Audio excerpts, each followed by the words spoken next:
آج کی یہ محفل عقائد و اعمال کی اصلاح کے حوالے سے انعقاد پذیر ہے۔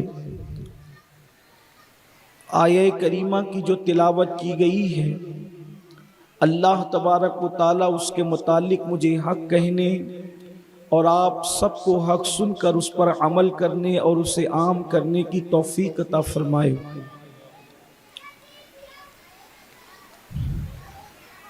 اللہ تبارک و تعالیٰ نے اپنے آخری نبی محمد الرسول اللہ صلی اللہ علیہ وآلہ وسلم کو ہمارے درمیان بھیج کر ہمارے لیے جنت کا راستہ انتہائی آسان کر دیا ہے۔ صرف ایک کنڈیشن ہے جنت میں جانے کی ایمان کے بعد۔ اگر کوئی بندہ ایمان لے آئے اللہ اور اس کے رسول پر، اس کے بعد اس کو صرف ایک کام کرنا ہے، اللہ کا وعدہ ہے اللہ اسے جنت عطا کرے گا۔ اللہ رب العزت نے صرف ایک چیز پر جنت کا وعدہ فرمایا ہے۔ ارشاد فرمایا جاتا ہے کہ اور اگر تم بچو گناہ کبیرہ سے، ان تجتنبوا کبائر ما تنہون عنہ، اگر تم اپنے آپ کو بچا لو، اگر تم گناہ کبیرہ سے، بڑے گناہوں سے بچ جاؤ،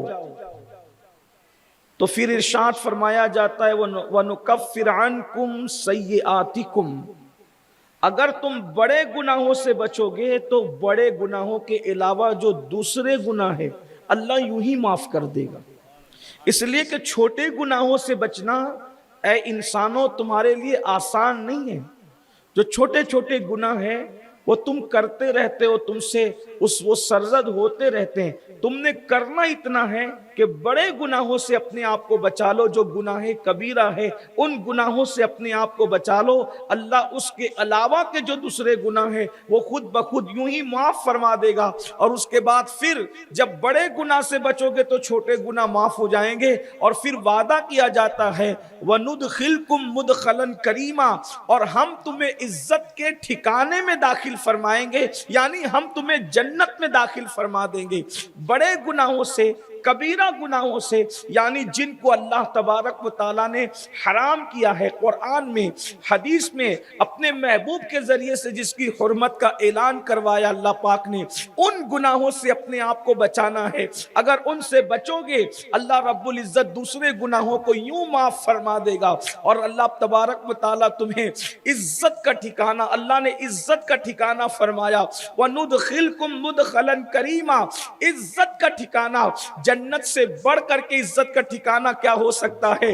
جہاں اللہ کا بھی دیدار ہے، جہاں رسول اللہ کا بھی دیدار ہے، جہاں لباس بھی بڑے اجلے ہیں، جہاں پر اللہ اکبر حوران بہشت بھی ہے، خود کی بیوی بھی ہے۔ اللہ رب العزت تمہارے بچوں سے، تمہاری بیوی سے، تمہارے گھر والوں سے، تمہارے رشتہ داروں سے، تمہارے آباء و اجداد سے تمہیں ملائے گا، اور پھر جو تم چاہو گے جنت کے اندر وہی ہوگا۔ جو کھانا چاہو گے، جو چیز کی تمنا کرو گے، طلب کرو گے، ابھی پلک بھی نہیں جھپکے گی کہ وہ نعمت تمہارے سامنے حاضر ہو جائے گی۔ اور پھر بڑی بات یہ ہے، ایمان والوں کے لیے اللہ کے دیدار سے بڑھ کر کیا بڑی بات ہو سکتی ہے، رسول اللہ کے دیدار سے بڑھ کر کیا بڑی بات ہو سکتی ہے، میرے پیارے آقا صلی اللہ علیہ وآلہ وسلم کے پیارے دیوانوں۔ لیکن یہ بڑے گناہ کیا ہیں؟ چونکہ بڑے گناہ کے متعلق کئی مرتبہ گفتگو ہوئی، بعض کہتے ہیں 7 ہیں، بعض کہتے ہیں 70 ہیں، بعض کہتے ہیں 700 ہے، لیکن بڑے گناہ کے متعلق ایک ضابطہ آپ ذہن میں رکھیں، جس کو اللہ نے اور رسول اللہ نے حرام کر دیا وہ سب بڑے گناہ ہیں۔ اب وقت میں چونکہ جتنی گنجائش ہے ہم اس پر کچھ گفتگو کرتے ہیں۔ مثال کے طور پر بڑے گناہوں کے اندر جو شدید ترین نفرت کے لائق گناہ ہیں، یوں تو ہر گناہ سے نفرت کرنا چاہیے، اور ایک بات آپ کو بتا دیا جائے، یہ نہ سمجھنا کہ چلو اب بڑے گناہ سے بچنا ہے تو چھوٹے گناہ کرتے رہو۔ کسی بہت بڑے مفکر نے کہا تھا کہ اگر انسان چھوٹے گناہ کرنے لگ جائے تو یہ چھوٹے گناہ ہی اس کے لیے بڑے گناہوں کا سبب بن جاتے ہیں۔ اور یہ بھی یاد رکھنا گناہ اسی طرح ہے، سرکار غوث اعظم شیخ عبد القادر جیلانی فرماتے ہیں جیسے بخار موت کا سبب بنتا ہے، جیسے بخار موت کا سبب بنتا ہے، یعنی انسان اگر بخار آئے اس کا علاج نہ کرائے تو بیماری بڑھتی بڑھتی بڑھتی چلی جائے گی، اور وہی بخار جس کو انسان ہلکا سمجھ رہا تھا، وہی بخار جس کو انسان آسان سمجھ رہا تھا، پھر وہ بخار اس کی موت کا سبب بن جاتا ہے۔ اسی طرح سے جیسے بخار موت کا سبب بنتا ہے ویسے گناہ انسان کے لیے کفر کا سبب بن جاتے ہیں، یعنی گناہ کرتے کرتے انسان اس مقام پر پہنچتا ہے کہ پھر وہ دین سے نکل جاتا ہے، اسلام سے نکل جاتا ہے، وہ کفر میں داخل ہو جاتا ہے اور اس کو پتہ بھی نہیں چلتا۔ اس لیے اللہ کے بندو گناہوں سے ہوشیار رہو، اپنے آپ کو گناہوں سے بچاؤ۔ کسی کہنے والے نے کہا ہے جہاں گناہ ہے وہاں فنا ہے، یعنی جب گناہ ہوتا ہے تو گناہ انسان کو برباد کر دیتے ہیں۔ یہ گناہ ہی تو ہے جو انسان کو ذلیل کرتے ہیں، یہ گناہ ہی تو ہے جو انسان کی روزی میں قلت کا سبب بنتے ہیں، یہ گناہ ہی تو ہے جس کی وجہ سے عمر میں کٹوتی ہوتی ہے، یہ گناہ ہی تو ہے جس کی وجہ سے چہرے کا نور ختم ہوتا ہے، یہ گناہ ہی تو ہے جس کی وجہ سے اولاد غدار ہوتی ہے، یہ گناہ ہی تو ہے جس کی وجہ سے انسان کی دلوں سے عزت نکال دی جاتی ہے۔ ام المومنین سیدہ عائشہ صدیقہ رضی اللہ تعالی عنہ نے ایک خط میں لکھا حضرت سیدنا امیر معاویہ رضی اللہ تعالیٰ عنہ کو، اللہ اکبر، کہ انسان جب چھپ کر کے گناہ کرتا ہے تو اللہ رب العزت نیک بندوں کے دل میں اس کے لیے نفرت پیدا کر دیتا ہے، نیک بندوں کے دل میں اس کے لیے عداوت پیدا کر دیتا ہے۔ اللہ اکبر، اس لیے گناہ انسان کو ذلیل بھی کرتے ہیں، گناہ انسان کو رسوا بھی کرتے ہیں، گناہ انسان کو تباہ اور برباد بھی کرتے ہیں۔ اللہ اکبر، گناہ کوئی کرے گناہ گناہ ہے۔ اللہ اکبر، قرآن میں تاریخ اٹھا کر دیکھیں، اقوام کی، اقوام عالم کی تاریخ اٹھا کر دیکھیں، گناہ کرنے والے اگر اولاد پیغمبر ہیں تو بھی اللہ نے ان کو سزا دی۔ اب اولاد پیغمبر سے بڑا مرتبہ کس کا ہو سکتا ہے؟ گناہ کرنے والے اگر اولاد پیغمبر ہیں تو اللہ نے ان کو بھی سزا دی ہے۔ آپ سے پوچھتا ہوں، ان علماء سے پوچھیں جن کے چہرے سور اور بندر کی طرح اللہ نے کر دیے، وہ کون لوگ تھے؟ بنی اسرائیل تھے، اولاد پیغمبر تھے۔ جن لوگوں کو اللہ نے ہواؤں سے اڑا دیا، جن کو زمین میں دھسا دیا، جن کو پانی میں غرق کر دیا، کون تھے؟ اولاد پیغمبر تھے۔ اس سے پتہ چلا اگر اولاد پیغمبر بھی گناہ کرے تو خدا کی غیرت کی شان یہ ہے اللہ ان کو سزا دیتا ہے، ہم کیا ہے؟ آج ہمارے مسائل یہی ہیں کہ ہماری جو تکلیف ہے ہمارے گناہوں کے سبب سے، جو تکلیف، اور یہ میں اپنے طور پہ نہیں کہہ رہا ہوں بلکہ قرآن کہتا ہے وَمَا أَصَابَكُم مِّن مُّصِيبَةٍ فَبِمَا كَسَبَتْ أَيْدِيكُمْ، کہ تم پر جو بھی مصیبت آتی ہے وہ تمہارے اعمال کے سبب سے آتی ہے۔ تو بڑے گناہوں سے بچو، اس کا یہ مطلب نہیں کہ چھوٹے گناہ کرو، کہ کسی مفکر کا قول جو کوٹ کرنے جا رہا تھا وہ یہ کہ انسان کو ٹھوکر بڑے پتھروں سے نہیں بلکہ چھوٹے پتھروں سے لگا کرتی ہے۔ تو بڑے گناہوں کے اندر جو گناہ ہے، آئیے تھوڑا ترتیب بار ان کا ذکر کرتے ہیں۔ آج ہمارے سماج میں اور معاشرے میں جو چیز بڑی تیزی کے ساتھ پھیل رہی ہے وہ ہے نشہ، اور نشے کو بہت پرموٹ کیا جا رہا ہے۔ اچھا، جو نشہ کرتے ہیں وہ جلسوں میں آتے ہی نہیں ہیں، اس لیے کہ اس وقت تو وہ نشے میں ہوں گے، پھر نشے پہ تقریر کرنے کا فائدہ کیا ہے؟ تو یاد رکھیں، ویکسین بیمار کو نہیں لگائی جاتی، ویکسین تو تندرست لوگوں کو لگائی جاتی۔ اور کیوں لگائی جاتی؟ اس لیے لگائی جاتی کہ اب یہ بیمار نہ پڑے۔ دیکھیے، بیماری کا انجیکشن بیماروں کو لگایا جاتا ہے لیکن ٹیکہ ہمیشہ تندرست لوگوں کو لگایا جاتا ہے تاکہ جراثیم اس پر اثر نہ کرے۔ جیسے کہ ہمارے ملک میں جب کووڈ پھیلا تو جو تندرست لوگ تھے ان کو بھی ٹیکہ لگایا نا، ویکسین، اور وجہ تاکہ جراثیم اس پر اثر نہ کرے.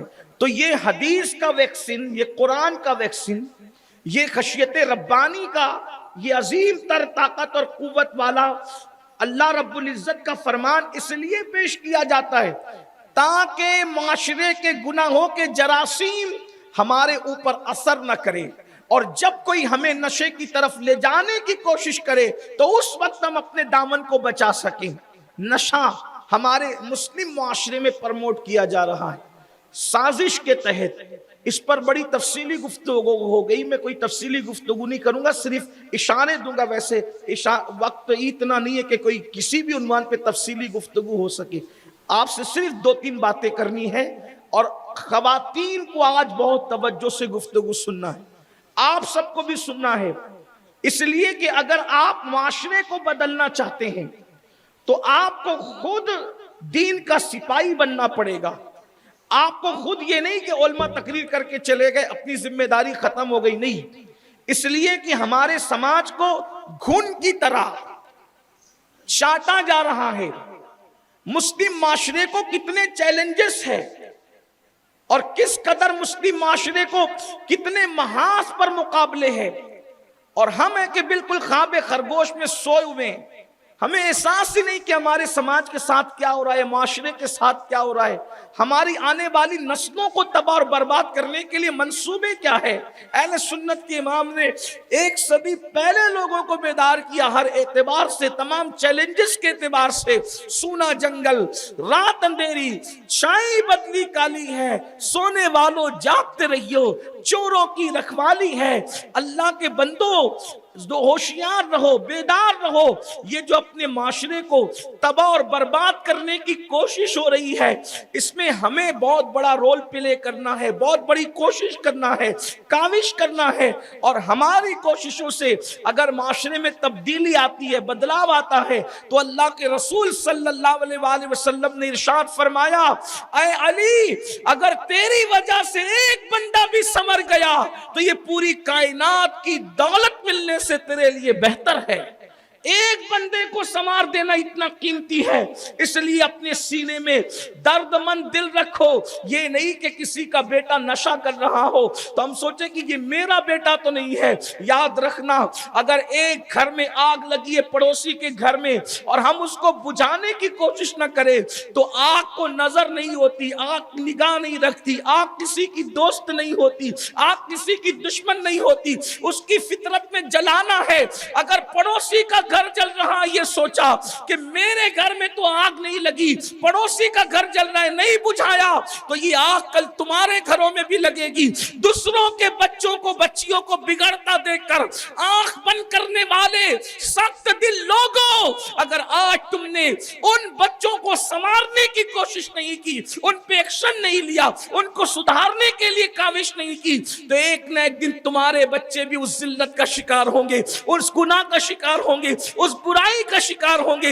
اس لیے یاد رکھنا، جو ہمارے سماج میں کبھی چرس کے ذریعے سے، گانجا کے ذریعے سے، شراب کے ذریعے سے، ایم ڈی کے ذریعے سے، اسی طرح ہیروئن کے ذریعے سے اور طرح طرح الگ الگ ذرائع سے ہمارے سماج میں نشے کو پرموٹ کیا جا رہا ہے. اور نشے کی نحوست تو یہ ہے کہ انسان جب خود مدہوش ہوگا، کتا گولی کے ذریعے سے، جس کو ہمارے مالیگاؤں کی زبان میں کتا گولی کہتے ہیں، کتا گولی کے ذریعے سے اللہ اکبر، بچے قاتل بن رہے ہیں، بچے چور بن رہے ہیں، بچے ڈکیتی کی طرف جا رہے ہیں، زنا کی طرف جا رہے ہیں، بدی کی طرف جا رہے ہیں، کیونکہ اللہ کے رسول صلی اللہ علیہ وآلہ وسلم نے نشے کو ام الخبائث قرار دیا ہے. یہ ساری برائیوں کی جڑ ہے. اس لیے معاشرے کو خوبصورت معاشرہ بنانے کے لیے ہر فرد کو جڑنا پڑے گا. یہ نہیں صبح اٹھے کام پر گئے، شام کو آئے، آ کر کے دوستوں میں مستی مذاق کی، ہوٹلوں پہ بیٹھ کر اخبار چاٹے، ایک چائے پی اور آ کر کے سو گئے. یاد رکھنا، اس سے اپنی نسلیں برباد ہوگی. گنبد و مینار کے شہر میں رہنے والوں، اب اپنے شہر کے جرائم کا حال یہ ہو گیا ہے کہ نیشنل چینلوں پر ہمارے شہر کی بدنامی ہو رہی ہے. آخر مسلمانوں کو احساس کب ہوگا؟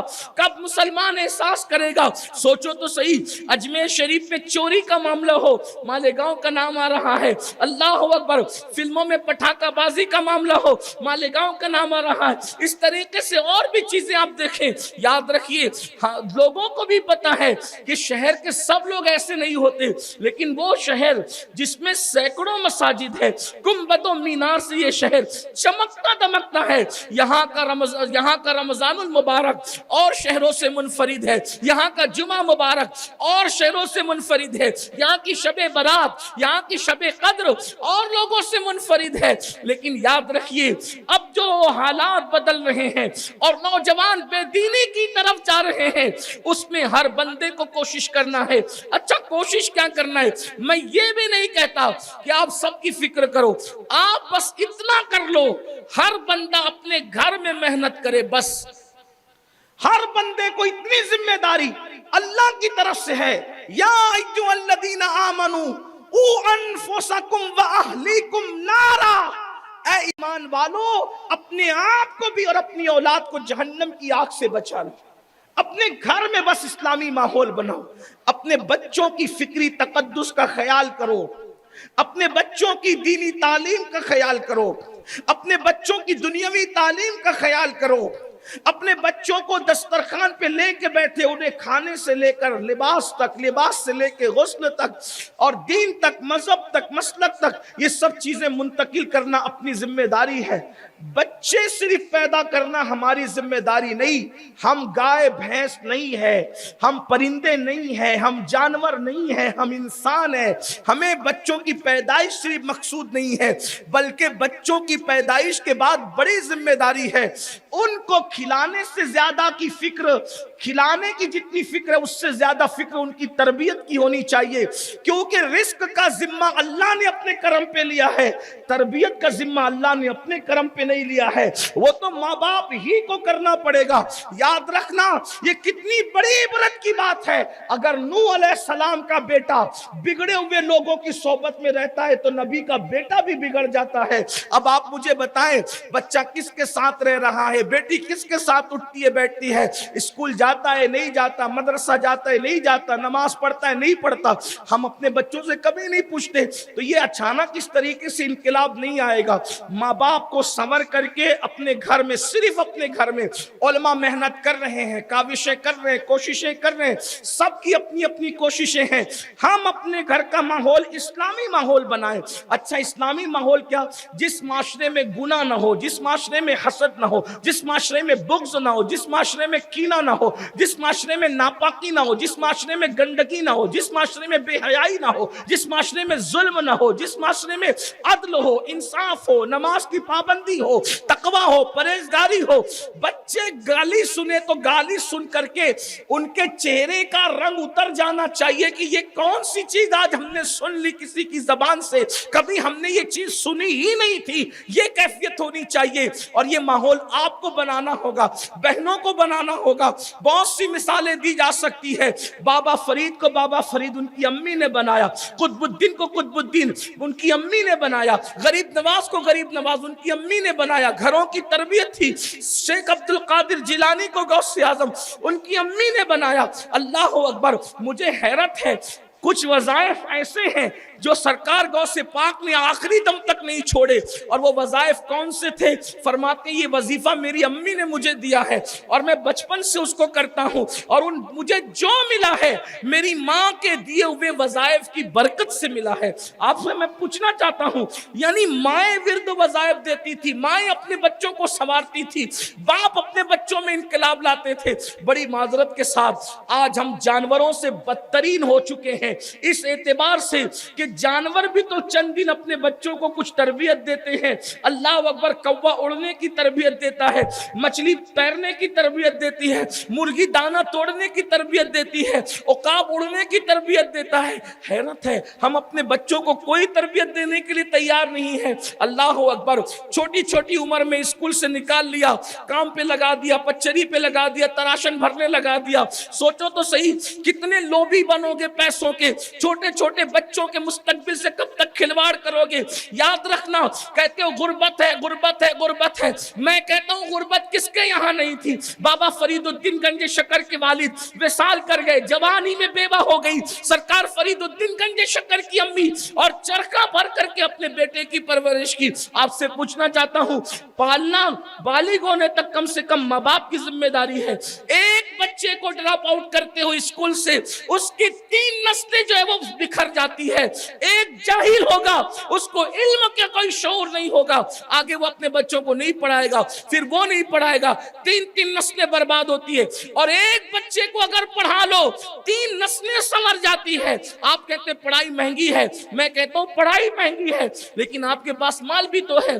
آپ یاد رکھیے, اپنی خواہشات کو کم کیجئے, اخراجات کو کم کیجئے, تعلیم پر محنت کیجئے, تعلیم پہ کوشش کیجئے. اور یہ کہنا کہ نوکری نہیں ملتی, پھر کہتے ہیں نوکری کے لیے ہم نہیں پڑھاتے, اچھا انسان بنانے کے لیے پڑھاتے ہیں. سرکار نظام الدین اولیاء کی امی اتنی غربت میں زندگی گزارتی تھی کہ کئی دن تک فاقے ہوتے تھے, اور جب فاقے ہوتے تھے تو سرکار محبوب الہی کی اماں یہ بھی نہیں کہتی تھی کہ بیٹا ہم فاقہ کریں گے, بلکہ کہتے تھے بیٹا آج ہم اللہ کے مہمان ہیں. حضرت نظام الدین اولیاء کہتے ہیں جس دن امی کہتی تھی ہم اللہ کے مہمان ہیں, میں سمجھ جاتا تھا آج فاقہ کرنا ہے. بلکہ جب کئی دن تک کے امی مجھے کھلاتی تو میں امی سے کہتا امی اب بتاؤ نا ہم اللہ کے مہمان کب بنیں گے. یہ بچوں کی تربیت تھی, لیکن آج وہ سارا نظام جو ہے وہ ڈسٹرب ہے. اس کی وجہ یہ ہے کہ ماں باپ یہ نہیں چاہتے کہ بچے دیندار بنے. ان کو یہ لگتا ہے میرا بچہ داڑھی رکھے گا, نمازی بنے گا تو ملا بن جائے گا. استغفر اللہ. اگر بچوں کو دیندار نہیں بنا رہے ہو, 3 مہینے میں قبروں کے نشان مٹ رہے ہیں, کیونکہ بچے ماں باپ کی قبر پہ جاتی نا, مغفرت کی دعا ہی نہیں کرتے. دنیا دار اور دیندار گھرانوں کا فرق یہ ہے, دنیا دار گھرانوں کی قبریں نہیں ملتی. آپ دیکھ لیں, مالدار بھی ہو جائے تو نہیں ملتی قبریں. ایک بار کا واقعہ کسی عزیز نے بیان کیا کہ باپ مر گیا, دفنا کر کے گیا, سیدھا دوستوں نے کہا چل یار شب برات پہ فاتحہ پڑھتے ہیں. ابا کی قبر پہ گئے, وہاں کھڑے ہوئے تو دیکھا کہ چند لوگ پہلے سے فاتحہ پڑھ دے پھول ڈال رہے تھے. تو کہا بھئی اب میرے ابا سے آپ کو کیسی ہمدردی آ گئی کہ آپ میرے ابا کی قبر پہ فاتحہ پڑھے پھول ڈالے. تو انہوں نے کہا تیرے ابا کی قبر نہیں, یہ ہمارے ابا کی قبر ہے. کہا یہاں تو ہم دفن کر کے گئے تھے سال بھر پہلے. تو کہا کہ وہ تو قبر مٹ گئی کب سے, اور اس میں اب ہمارے ابا کو دفن کر دیا گیا. یہ صورتحال ہے. اور اللہ کے رسول صلی اللہ علیہ وآلہ وسلم فرماتے ہیں مرنے والے کے لیے مغفرت کی دعا ایسے ہے جیسے ڈوبنے والے کے لیے تنکے کا سہارا. کب تک دنیا میں ڈوبے رہو گے؟ یہ کارخانے تمہارے قبروں میں نہیں جائیں گے, یہ سائزنگیں تمہاری قبروں میں نہیں جائے گی, یہ کرانے کی دکانیں تمہاری قبروں میں, یہ مال منال جس پہ گھمنڈ کر رہے ہو اور جس کی وجہ سے کافروں کے برابر دوڑ رہے ہو, مشرکوں کی نقلیں کر رہے ہو, یہود و نصارہ کے راستے پہ چل پڑے ہو, کچھ نہیں جائے گا. ارے جنہوں نے اپنی زندگی میں حلال کمائی کی, جب ان کی دولت ان کی قبر میں نہیں گئی, جو اللہ کو پہچان کر کماتے رہے, جو اللہ کی عبادت کے ساتھ کماتے رہے, وہ اپنی قبروں میں دولت نہیں لے گئے, ہم کیا لے جائیں؟ حضرت عثمان غنی اپنی دولت قبر میں نہیں لے گئے, حالانکہ انہوں نے اللہ کی معرفت کے ساتھ دولت کمائی. عبد الرحمن ابن عوف صحابی رسول, یہ تو وہ جلیل القدر خوش نصیب اور صحابی ہیں جن کی اقتداء میں رسول اللہ نے نماز ادا فرمائی. وہ بہت مالدار تھے اصحاب میں, وہ اپنا مال نہیں لے گئے, حالانکہ وہ اللہ سے ڈرتے تھے, عبادت کرتے تھے, سب کرتے تھے. میں یہ نہیں کہتا مال نہیں کماؤ, کماؤ, خوب کماؤ, اللہ کو بھول کے مت کماؤ. قبر بھی یاد رکھو. کسی عزیز نے ایک قبر مجھے بھیجی کہ دیکھو یہ وہ بندہ ہے, اس کی قبر ہے جس نے برج خلیفہ بنایا ہے دبئی کے اندر. برج خلیفہ میں عیاشیاں ہو رہی ہے, اس کی قبر پہ کوئی فاتحہ پڑھنے والا نہیں. کم از کم کچھ آخرت کا بھی سوچو. دین ہی دین ہے, اول دین آخر دین, اول دین آخر دین, پھر بیچ میں دین کیوں نہیں؟ آپ کہیں گے اول دین آخر دین, اور دین مطلب مذہب, دین نہیں, دین, دین اسلام اول دین ہے, آخر دین ہے. پھر بیچ میں عیاشی کیوں آ گئی؟ بیچ میں حرام کاریاں کیوں آ گئی؟ بیچ میں اللہ کو فراموش کرنا کہاں سے آ گیا؟ آپ کہیں گے اول اور آخر دین کیسا؟ ارے پیدا ہوا، شروعات ہے زندگی کی، اذان ہوئی، مر گیا، نماز ہوئی، اول دین آخر دین۔ تو اس کا مطلب کیا ہے؟ شروعات بھی تیری اللہ اکبر سے ہوئی، توجہ کر رہے ہو، تیری زندگی کی شروعات اللہ اکبر سے ہوئی اور تیری زندگی کا اختتام بھی اللہ اکبر پر ہوگا۔ پھر تو اللہ اکبر کو کیوں بھول گیا میرے بھائی؟ کیوں فرعون کی طرف گیا؟ کیوں نمرود کی طرف گیا؟ کیوں حامان کی طرف گیا؟ کیوں یہود و نصارہ کی طرف؟ کیوں کب تک غفلت میں رہو گے؟ اللہ تعالیٰ اپنے بندوں سے کہہ رہے وَمَا قَدَرُ اللَّهَ حَقَّ قَدْرِهِ، تم نے اللہ کی وہ قدر نہیں کی جو تمہیں قدر کرنا تھی۔ سب کچھ تو اللہ نے دیا، اللہ کو کیسے بھول گئے؟ تو اللہ کے بندوں، ہمیں برائی کے خلاف اٹھنا ہوگا، کاوش کرنی ہوگی، کوشش کرنی ہوگی، اور ہم اپنے گھر میں محنت کریں دین کے حوالے سے۔ ہماری بیٹیاں بے پردہ نہ رہے، ہمارے بیٹے حرام کام نہ۔ دیکھو بیٹوں کو آپ لباس کوئی پہنائیں، بیٹوں کو آپ غذا کوئی کھلائیں، بیٹوں کو جوتیاں کوئی پہنائیں، موبائل کوئی دیں، لیکن ان کے دل میں اتنی محنت کر کے اللہ کا خوف اور عشق مصطفیٰ پیدا کر دو کہ وہ حرام کی طرف نہ جائے۔ اس لیے کہ حرام سے اگر ہم نے اپنے بچوں کو بچا لیا اور فرض و واجبات کا ان کو پابند بنا دیا تو گویا کہ ہم نے باپ ہونے کا حق ادا کر دیا، ماں ہونے کا حق ادا کر دیا۔ اپنے بچوں کو حرام سے نفرت پیدا کرو جن کو اللہ نے حرام کیا۔ تو کبیرہ گناہوں میں سے گناہ یہ ہے کہ نشے سے بچا جائے اور نشے سے بچایا جائے، کہ نشہ گناہ کبیرہ ہے، نشہ گناہ کبیرہ، اس سے بچا اور بچایا جائے۔ ایک حدیث پڑھ دوں اس پر تاکہ بات پوری ہو جائے۔ نشہ ایک ایسی چیز ہے کہ اگر انسان صرف یہ ایک ہی برائی کر لے تو باقی برائی خود بخود پیدا ہو، اس کے پیٹ سے برائیاں پیدا ہو۔ جیسے لوگ کہتے ہیں نا شوگر ام الامراض ہے، شوگر ہو جاتی تو اس کی وجہ سے بہت سی بیماریاں پیدا ہوتی، ایسی نشہ اگر ہو جائے تو خود بخود بہت سارے گناہ خود بخود جنم لیتے ہیں۔ ام الخبائث ہے، برائیوں کی جڑ ہے جسے نشہ کہتے ہیں۔ حدیث سن لیں پھر اب بات دوسری طرف آگے بڑھے۔ خواتین کی بھی توجہ، اور بچے جب چھوٹے رہتے ہیں تو توجہ نہیں کرتے نا ان کی صحبت پر، پھر وہ نشے میں چلے جاتے ہیں تو وہ کہتے ہیں حضرت کوئی تعویذ دو۔ ایک بات آپ سے کہتا ہوں، تعویذ کی جگہ کام کرتا ہے، تربیت کی جگہ کام کرتا ہے۔ کوشش کی جگہ، سارے کام تعویذات سے نہیں ہوتے۔ اگر سارے کام تعویذات سے ہوتے تو تعویذ والوں کے بچے بھی نہ بگڑتے نا، وہ ایک بڑا تعویذ پنا دیتے بس ان کے بچے سدھر جاتے۔ تو سارے کام تعویذ سے نہیں ہوتے، کچھ کام تربیت کے لیے، تربیت کے کچھ کام۔ آپ دیکھیں امام حسین کی جو تربیت ہوئی، امام حسن کی جو تربیت ہوئی، سیدہ فاطمہ الزہرا کی جو تربیت ہوئی، مولا کائنات کی جو تربیت ہوئی، بچپن سے ان نفوس کی جو تربیت ہوئی، بعد میں بڑے ہونے کے بعد لوگوں نے ان کی زندگی کو دیکھا۔ غریب نواز کی تربیت، غوث پاک کی تربیت، بابا فرید کی تربیت۔ دیکھو غوث پاک کی امی جان کیا کہتی ہیں، مشہور ہے نا، بہت مشہور ہے، فرماتی ہیں بیٹا جھوٹ نہیں بولنا۔ غوث پاک کہتے ہیں میں نے پوری زندگی جھوٹ نہیں بولا، ماں کی نصیحت تھی، اور نہیں بولا انہوں نے جھوٹ، کیونکہ ماں کی نصیحت، باپ کی نصیحت بڑی قیمتی ہوتی۔ سیدنا عثمان غنی راوی ہیں، بہت کم حدیثوں کی روایت کرتے ہیں حضرت عثمان غنی رضی اللہ تعالیٰ۔ آپ روایت فرماتے ہیں کہ ایک شخص تھا، نوجوان، بڑا خوبصورت تھا، ایک لڑکی کا اس پر دل آ گیا، اور اس لڑکی نے چاہا کہ اس نوجوان کو وہ بدی کی دعوت دے، یعنی برائی کی دعوت دے، زنا کی دعوت دے۔ کبھی کبھی حسن بھی بڑی مصیبت بن جاتا ہے، خوبصورتی بھی، بلکہ کبھی کبھی نعمتیں پیروں کی زنجیر بنتی۔ اللہ نعمتیں دے تو استقامت بھی دے، نعمتیں دے تو اس کو سنبھالنے کا شعور بھی عطا فرمائے۔ خوبصورت تھا، لڑکی کی نظر پڑی، اس کے دل میں بدی آ گئی، برائی آ گئی۔ وہ بہت کوشش کرتی رہی کہ کسی طرح اس کو بدی میں گرفتار کروں۔ اور ایک بات آپ سے پھر کہی جاتی ہے، یہ بدی جس کو زنا کہتے ہیں، اللہ سے دعا کرو اللہ ہماری نسلوں کو بھی اس سے بچائے، اس لیے کہ سارے گناہوں کی سزا گناہ کرنے والے کو ملتی ہے. آپ کی توجہ اگر ہے، بہت خوبصورت انداز سے آپ مکمل متوجہ ہو کے سن رہے ہیں. صرف چند بچے ہیں، ان کی آواز آ رہی ہے، لیکن اگر ان کی آواز نہ آئے تو پھر مسلمانوں کے بچے یہ کب کہلائیں گے؟ کوئی بات نہیں، مجھے اس پہ کوئی شکایت نہیں ہے، لیکن آپ اس کو سن لیں، صرف آپ اچھے سے سن لیں.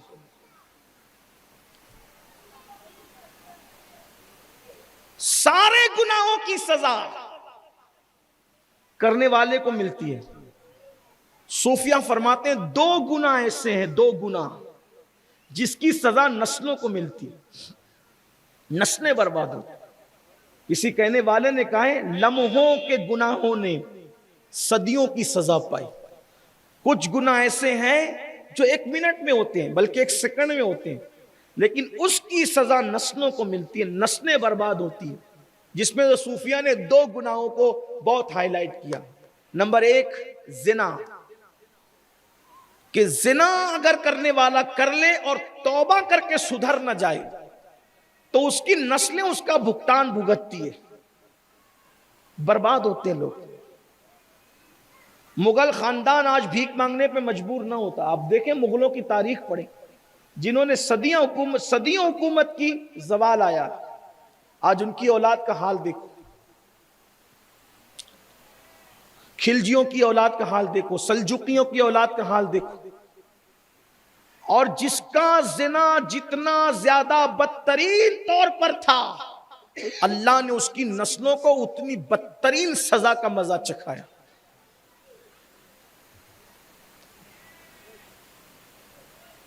تو ایک گناہ تو زنا ہے جس سے نسلوں کو سزا ملتی ہے. نمبر 2 کسی کا دل توڑ دینا، یہ وہ گناہ ہے جس کی سزا بھی نسلوں کو ملتی ہے،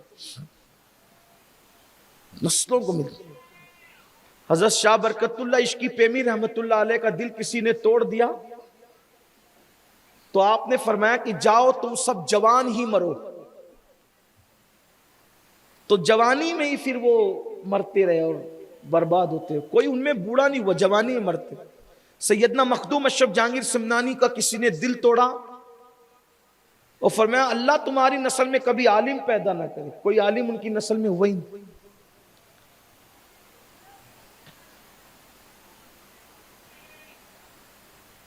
ایک مقام پر صحابہ کرام کا سامان کسی نے چوری کر لیا اور صحابہ کا دل ٹوٹا تو ان کی زبان سے نکلا کہ اللہ انہیں ہلاک کرے. پھر وہ قوم کبھی آباد نہیں ہو سکی، سکون نہیں پا سکی. بنی اسرائیل جسے یہودی کہتے ہیں، جسے آپ اسرائیل کہتے ہیں، انہوں نے انبیاء کے دل توڑے. اللہ تبارک و تعالیٰ نے ان پر ذلت اور غربت مسلط کر دی. علیہم الذلہ والمسکنہ، وہ ہر جگہ ذلیل بھی ہو رہے ہیں اور ہر جگہ مفلسی میں بھی زندگی گزارے. آپ سوچیں گے نہیں وہ تو بڑے مالدار ہیں. میں نے کہا کہ پہاڑ دور سے اچھا نظر آتا ہے، قریب جا کے دیکھو تو پتہ چلتا ہے. جن لوگوں کو آپ مالدار سمجھتے ہیں، اگر کسی دن ان کے دل کی کیفیت آپ کو پتہ ہو جائے تو آپ اللہ کا شکر ادا کریں کہ یہ جیسا دکھ رہا ہے ویسا ہے نہیں. اس سے کروڑ درجہ میں مصطفیٰ جان رحمت کا غلام ہوں کہ سکون سے کھا بھی رہا ہوں، سکون سے سو بھی رہا ہوں. حکمرانوں کی زندگی جا کر ان سے پوچھو، اداکاروں کی زندگی جا کر ان سے پوچھو، ان کی زندگی کا حال کیا ہے؟ تباہ اندر سے برباد ہے. کئی مرتبہ خودکشیاں کرنے کے لیے سوچتے ہیں پھر رک جاتے ہیں، نیند کی دوائیاں کھاتے ہیں. آپ کیا سمجھتے ہو؟ اللہ کے بندوں، مصطفیٰ جان رحمت کے دامن میں بہت سکون ہے، نیکیوں میں بہت سکون ہے، اسلام میں بہت سکون ہے. یہ سکون تمہیں کہیں بھی نہیں ہے. اور دامن مصطفیٰ کے سکون کا حال تو یہ ہے کہ جب تک زمین کے اوپر ہے تو بھی سکون ہے اور زمین کے اندر ہے انشاءاللہ تو بھی سکون ہے. خاک ہو کر عشق میں آرام سے سونا ملا، جان کی اکسیر ہے الفت رسول اللہ. سیدنا عثمان غنی رضی اللہ تبارک و تعالیٰ نے فرمایا تو 2 چیزیں میں نے صوفیہ سے، زنا سے اللہ بچائے، اور کوئی بچ نہیں سکتا، اللہ جسے بچا لے بس. کسی کی دڑ ہوشیاری نہیں چلتی یہاں. اللہ جس سے بچا لے وہ بچے, کبھی اس رستے نہیں جانا. اللہ ارشاد فرماتا ہے وَلَا تَقْرَبُوا الزِّنَا إِنَّهُ كَانَ فَاحِشَةً وَسَاءَ سَبِيلًا. زنا کے قریب بھی مت جاؤ, اس رستے نہ جاؤ. یہ موبائل پر گفتگو زنا کے رستے کی طرف لے جاتی ہے. لڑکیوں کو تکنا زنا کے راستے کی طرف لے جاتا ہے. لڑکیوں سے رابطے رکھنا زنا کے راستے کی طرف لے جاتا ہے. ان کو دیکھنا زنا کے راستے. کچھ لوگ اتنے زیادہ متقی ہیں اپنے دور میں, کیا کہتے ہیں مولانا یہ سب دل کا کھیل ہے, دل کا. آپ لوگ کہتے ہیں کہ عورتوں کو نہ دیکھا کرو. یار ہماری نگاہوں میں تقدس ہے, ہم تو ماں بہن کی نظر سے دیکھتے ہیں. میں نے کہا او متقی صاحب, کیا علی مرتضیٰ سے بڑا تو متقی ہے؟ اللہ کے رسول نے مولا علی کو کہا تھا اے علی اگر کسی عورت پر تیری نظر پڑ جائے تو فوراً نظر نیچی کر لینا. علی مرتضیٰ سے زیادہ کوئی متقی ہے؟ مولا علی کو نصیحت کی جا رہی ہے, مولا کائنات کو کہ کسی بھی عورت پر نظر پڑے تو دوسری نظر نہیں ڈالنا, گڑا کے نہیں دیکھنا, ٹک ٹکی باندھ کے نہیں دیکھنا. اگر پڑ جائے فوراً نیچے کر لو. پھر اس پر انعام کیا دیا؟ فرمایا کسی خوبصورت عورت پہ نظر پڑے, اس تصور سے جو نظر جھکا لے اللہ دیکھ رہا ہے, اللہ اسی وقت اس کے لیے بے حساب جنت نعیم کا فیصلہ فرما دیتا ہے کہ یہ مرے گا تو اس کو جنت نعیم نصیب ہو. یہ سب شیطانی وسوسہ ہے کہ دل کا کھیل ہے اور دماغ کا کھیل ہے اور اس کا کھیل ہے اس کا کھیل ہے. اور میں بھائی بہن کی نظر سے دیکھتا ہوں اور اس کی نظر سے دیکھتا ہوں, یہ ساری نظر اپنے پاس رکھو. اللہ کے رسول نے جو فرما دیا, اللہ نے فرما دیا قُلْ لِلْمُؤْمِنِينَ يَغُضُّ مِنْ أَبْصَارِهِمْ, مومنوں کو حکم دیجئے کہ وہ اپنی نگاہوں کو نیچی رکھے. یہاں تو حال یہ کہ پھپھی کی بیٹی پر کو بھی نظر سے آپ نہیں دیکھ سکتے, نظریں جھکانی ہو. خالہ کی بیٹی سے بھی پردہ لازم ہے, سالیوں سے بھی پردہ لازم ہے, بھابیوں پہ بھی جو ہے وہ نظریں نہیں جمائی جا سکتی. اب آپ دیکھ لیں. پھر اس کے بعد کہتے ہو کہ نہیں ہم تو بڑے پاک باز ہیں, تو پھر صحابہ سے بڑے پاک باز ہو گئے جن کے ایمان کی گواہی اللہ نے دی, جن کی خشیت ربانی کا اعلان اللہ نے کیا. رضی اللہ عنہم ورضوا عنہ ذالک لمن خشی ربہ. وہ اللہ سے ڈرتے ہیں, وہ اللہ سے راضی ہے اور اللہ ان سے راضی ہے. اور یہ کون لوگ ہیں؟ یہ وہ لوگ ہیں جو اللہ سے ڈرتے ہیں, اللہ ان سے راضی ہے, وہ اللہ سے راضی. تو اللہ نے جن کے دلوں کے خوف اور خشیت کا اعلان کیا ان کو کہا کہ نظریں نیچی رکھو. ورنہ قرآن کس سے مخاطب ہے؟ قُلْ لِلْمُؤْمِنِينَ يَغُضُّ مِنْ أَبْصَارِهِمْ. اولین مخاطب تو صحابہ ہیں, اولین مخاطبت صحابہ سے ہیں جنہوں نے رسول اللہ کو اپنی آنکھوں سے دیکھا. ان کو کہا جا رہا ہے نظریں نیچی رکھو. اور یہاں کہا جا رہا ہے کہ میں اس کی نظر سے دیکھتا ہوں, پھر اس کے بعد جس کی بھی نظر سے دیکھتے تو ہوتا کیا ہے؟ ہوتا کیا ہے؟ دیور سے بابی بچ نہیں پاتی اور بابی سے دیور بچ نہیں پاتا. پھر جو تماشے اور پنچایتیں ہو رہی ہے وہ کوئی بولنے کی بات تو نہیں. یہ اصلاح معاشرہ کے جلسے کیچڑ اچھالنے کے لیے تو نہیں ہوتے, لیکن اتنا تو لوگوں کو پتا ہونا چاہیے نا. پھر سالی اور بہنوئی کے معاملات پنچایت میں آتے ہیں, یہ سارے معاملات آتے ہیں, دیور بھابھی کے معاملات آتے ہیں, جیٹ کے. بلکہ اب تو ہم وہ منحوس باتیں سن رہے ہیں کہ سسر اور بہو تک کے معاملات کی پنچایتیں لوگ حل کر رہے ہیں. یہ کیوں ہے؟ پردہ گھر میں نہیں ہے, گھر میں پردہ نہیں ہے, گھر میں اللہ رب العزت کا قانون نہیں ہے. اس لیے ساری نوستیں جب تک لوگ اللہ رسول کے قانون پر عمل کریں گے کبھی رسوا نہیں ہو سکتے. وقت میں گنجائش کم ہے, ہم بہت دور نکل رہے ہیں اپنے عنوان سے. تو عرض یہ کر رہا تھا, سیدنا عثمان غنی فرماتے نوجوان خوبصورت تھا, لڑکی کے دل میں پاپ پیدا ہوا, اس نے اس کو بدی کی دعوت دینی چاہی. اور اس کے بعد کہا جب وہ نہیں آیا تو بہانے سے بلایا کہ ایک گواہی دینی ہے. وہ نوجوان اندر آیا, اندر سے اندر تالے پر تالے ڈال کر کے اس کو اتنا اندر بلا لیا کہ وہ جا نہیں سکتا تھا. نوجوان سے کہا میرے ساتھ بدی کرو, زنا کرو. اس نے کہا استغفر اللہ, زنا تو بہت بڑا گناہ ہے. لعنت کی اللہ نے زنا کرنے والوں.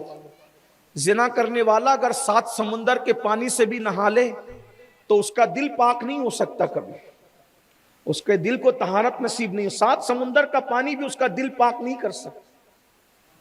زنا کرنے والے کو پاک اگر کوئی چیز کر سکتی ہے تو وہ اس کی سچی توبہ ہے بس, ورنہ نسلیں بھگتتے رہے گی, میں یہ کام نہیں کر سکتا. اس نے کہا ٹھیک ہے اگر زنا نہیں کرتے تو یہ بچے کو قتل کرو. پھر تو قتل بھی تو بہت بڑا گناہ ہے. اللہ پاک نے اعلان کیا ہے کہ جس نے کسی بے جان کو قتل کیا اس پر جنت کی خوشبو بھی حرام ہے، قتل بھی نہیں ہو سکتا. یہ حدیث بیچ میں پڑھ رہا ہوں شرح کے طور پر، ورنہ وہاں تو اس نے جو مکالمہ کیا وہ الگ ہے، لیکن اسی بات کو سمجھانے کے لیے بیچ بیچ میں تشریح کے ساتھ بات کر رہا ہوں.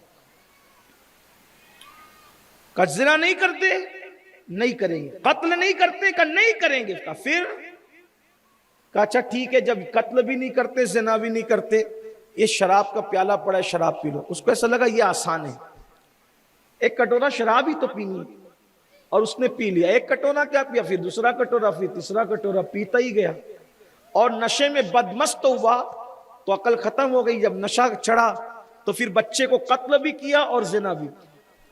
یعنی جس سے بچنا چاہ رہا تھا، جس سے بچنے کے لیے نشے کی طرف گیا تھا، وہ سارے جرائم اس نے کر ڈالے.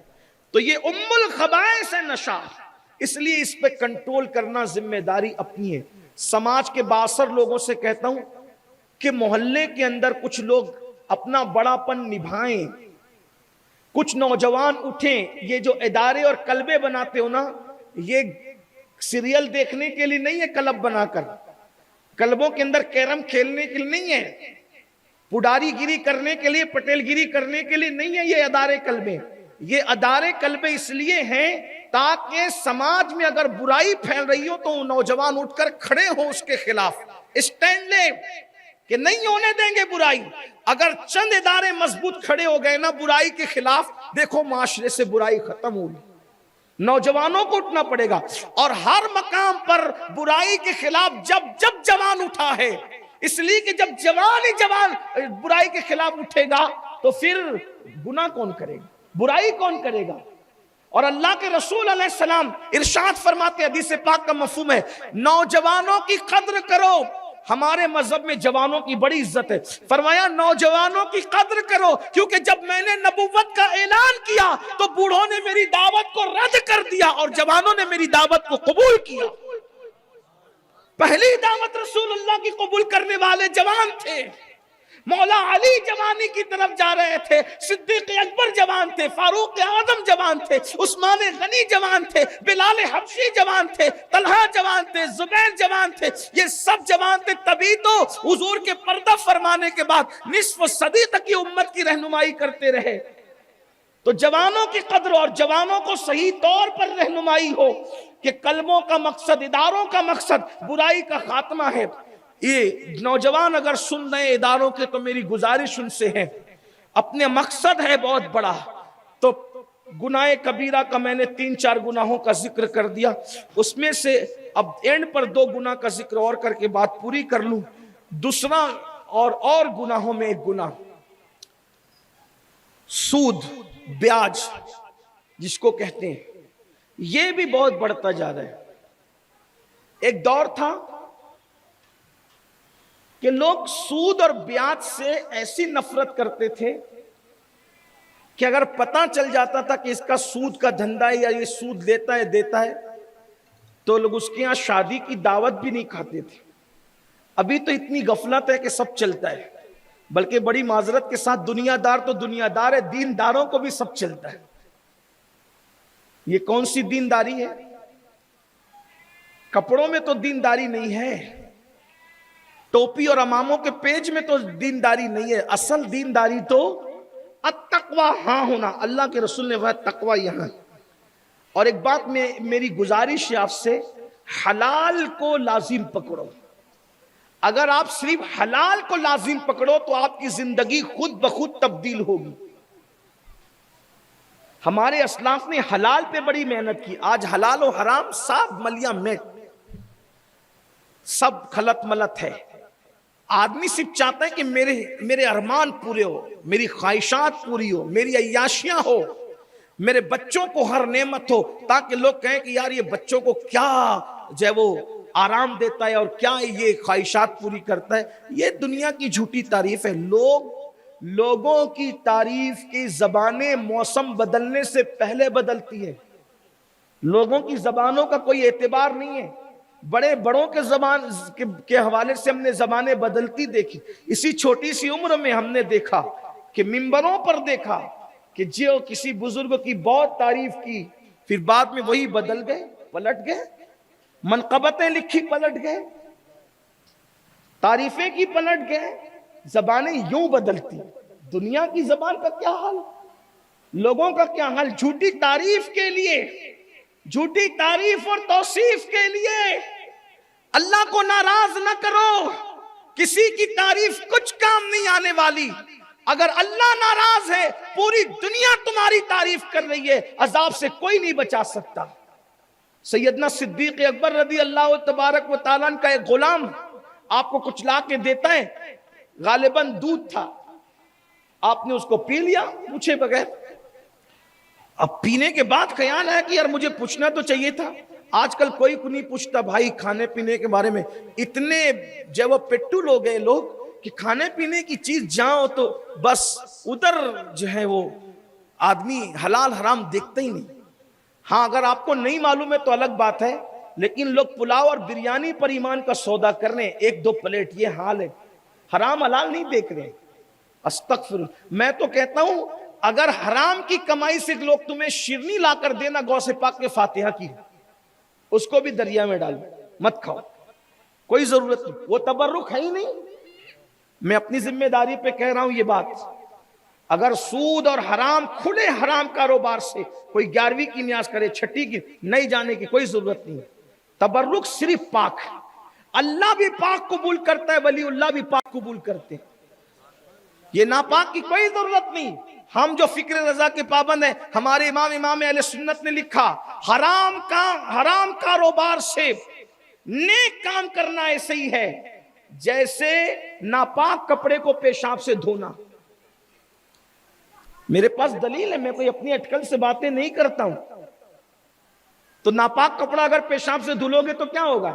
نہیں مولانا میرا دوست ہے نا تو پھر مجھے تو جانا ہی پڑے گا. تو پھر جہنم میں جا، پھر یہ جہنم کا راستہ ہے میرے بھائی.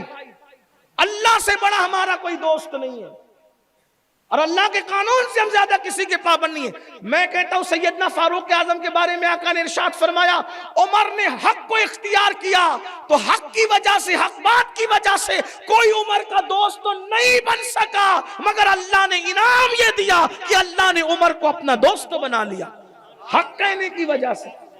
آپ کیا سمجھتے ہیں؟ ہمارے لیے بھی بہت زیادہ تانے بانے جو بنے جاتے ہیں، اسی لیے نا کہ ہم رعایت نہیں کرتے. اللہ کا شکر ہے آج تک کسی کی، ہاں جس کے بارے میں نہیں پتا ہو بات الگ، پھر نہیں پتا تو ہم کوئی ولی قطب ابدال تو ہے نہیں کہ غیب کی خبریں جانیں. لیکن بہرحال جس کے بارے میں پتا چل گیا. ایک صاحب میرے پاس آئے تھے کہنے کے لیے، کہنے لگے کہ آئے تھے کہ لوگ نشہ بہت کر رہے ہیں حضرت آپ کچھ کیجئے. میں نے کہا پہلے تو بند کر. بہت معزز کہلاتا تھا لوگوں میں، لوگ ہمت نہیں کرتے. میں نے کہا پہلے تو بند کر، تم لوگ بند کرو گے تو سب بند کریں گے. اس کے بعد سے پھر کبھی آنے کی ہمت نہیں ہوئی.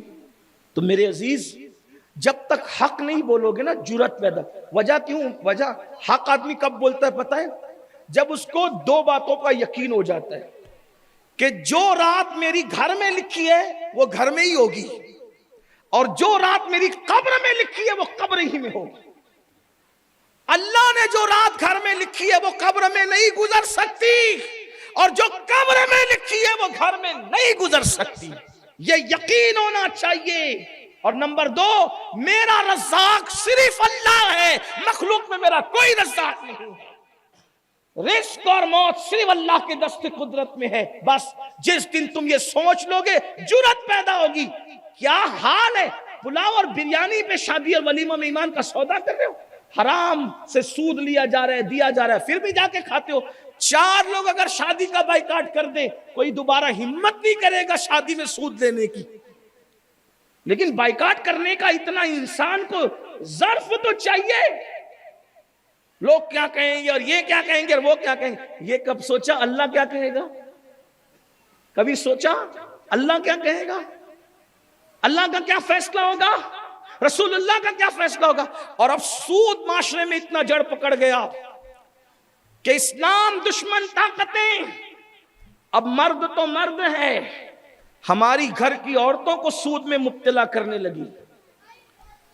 اور مالیگاؤں کی کوئی کچی پکی بستی میں تفریق نہیں کر رہا ہوں، یہ کچی بستیوں کو تو لوگ بدنام کرتے ہیں، کیا کچی کیا پکی سب اللہ ماشاءاللہ۔ وہ جو آج کل ایک چین چلی ہے نا، کیا کہتے ہیں اس کو، مہیلا گٹ، مہیلا کا مطلب عورت اور وہ گٹ، اس سے باضابطہ جو سردائن قسم کی عورتیں ہوتی ہیں ان کو وہ بڑا بنا دیتے ہیں، اور اس کے بعد وہ عورتوں کو جوڑتی ہے اور پھر سود سے پیسے لیتے، کتنے 4,000 5,000 6,000 10,000، اتنی چھوٹی سی رقم وہ ان کافر اور مشرکوں سے پیسے لیتے ہیں۔ اور مردوں کی غیرت کہاں گئی، مجھے اس پہ حیرت ہے، میرے جملے تلخ لگے تو معاف کرنا، یہ مرد ہے کہ نامرد ہے، ان کی غیرت کہاں مر گئی؟ جو مذہب دیور سے پردہ کرنے کا حکم دیتا ہے، پھپھی کے بیٹے سے پردہ کرنے کا حکم دیتا ہے، چچا کے بیٹے سے پردہ کرنے کا حکم دیتا ہے، مسجد کے امام سے پردہ کرنے کا حکم دیتا ہے، پیر و مرشد سے پردہ کرنے کا حکم دیتا ہے، وہ مذہب کی عورتوں کو مہیلا گٹھ کے نام پر مشرک اور کافروں کے ساتھ اکیلے میٹنگ کروا رہے ہیں، مرد باہر کھڑے رہتے ہیں، عورتیں اندر بیٹھی ہوتی، اور کتنی برائیاں، عورتیں بھی سن لیں خواتین بھی سن لیں، یہ جو دور دور سے آتی ہوں پورے مالیگاؤں کے کونے کونے سے تقریر سننے کے لیے، صرف گھر سے باہر نکلنے کا بہانہ نہ بناؤ تقریروں کو، تقریریں سن کے سدھرو سورو، اپنے آپ کو تبدیل کرو۔ میں کوئی غصے میں نہیں کہہ رہا ہوں، نشتر جو لگاتا ہے وہ دشمن نہیں ہوتا، یہ مہیلا گٹھ کے بہانے باضابطہ طور پر زنا کا دھندا شروع کیا جا رہا ہے، عورتوں کو بگاڑا جا رہا ہے، اکیلے مردوں کے سامنے وہ بھی مشرکین۔ میرے بھائی جب ہماری عورتیں اپنے پیر و مرشد کے سامنے، پیر و مرشد کیا ہے؟ پیر و مرشد کو ہم نائب رسول سمجھتے ہیں، رسول اللہ کا نائب ہے پیر اپنے دور میں، جب پیر کے سامنے ہم اپنی بیٹیوں کو بے پردہ نہیں لے جاتے، اور ہماری عورتیں میٹنگ کر رہی ہیں مہیلا گٹھ کے نام پر، سود بھی ہے اور یہ حرام بھی ہے۔ اور ایک بات بتاؤں، جب عورتیں لیتی ہے ضرورت کے تحت، پھر وہ سود بھر نہیں پاتی، پھر اس کو بلیک میل کیا جاتا ہے۔ بلیک میلنگ کہاں تک پہنچتی ہے، آپ اس کی تحقیق خود کرو۔ ہمیں بہت چیلنجز ہیں، ہمیں بہت چیلنجز ہیں۔ اب آپ کہیں گے کہ آپ تو تقریر کر دیے کہ وہ لینا جائز نہیں ہے، تو ہمارے مسائل کا کیا؟ میں نے کہا ایک بات اچھی طرح یاد رکھو، جتنی چادر ہے اتنا ہی پیر پھیلاؤ، اپنی خواہشات کو کنٹرول کرو۔ سود لینے کی اور قرض لینے کی ضرورت کب پڑے گی؟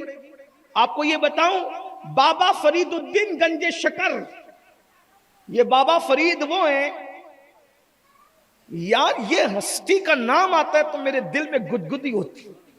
سرکار نظام الدین اولیاء فرماتے ہیں کہ میرے بابا فرید الدین بالکل ایسے ہی فرید ہے جیسے نام کے فرید ہے، ویسے ہی ذات کے بھی فرید ہے۔ فرید کا مطلب ہوتا ہے یکتا، تو وہ جیسے نام میں یکتا ہے ویسے ذات میں یکتا ہے۔